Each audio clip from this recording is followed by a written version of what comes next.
I'm just conscious of time, and we've had a couple of great questions come in from the floor. So we've got one from Elise. So she was asking, if someone wants to work in the office sometimes and at home sometimes, do they have to be to do a flexible working request, or can that be an informal arrangement? We're not sure.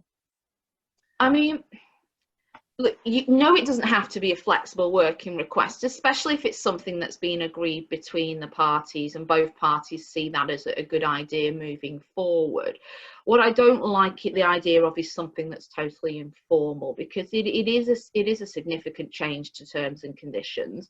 So you want something in writing, you want it known that it's agreed by the parties, and really you need to be setting out expectations as to the work, you know, the policy that Karen spoke about earlier, but also you need to be putting things in place with regards to things like health and safety. So no, we don't have to, if both parties are just chatting informally and say, do you know what, this would be a great idea, we don't have to go through the rigmarole of the flexible working. But at the same time, because it is such a significant change to T&Cs, we would want to formalise it in some way to make sure that we're ticking the boxes we need to. Yeah, I would agree. I think even if you do get to the point where you're discussing it, and you know, which will often be the case, and you know, one of the things that I'm always quite keen to point out is that it will often be that managers and their employees will have these informal discussions and make agreements, but certainly if that's the case, then it should still be followed up in writing as far as I'm concerned.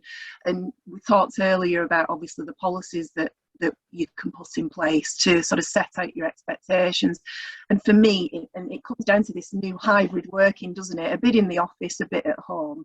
And for me, those are the elements that need to be stipulated in terms of what the expectations are, so that everybody is clear moving forward.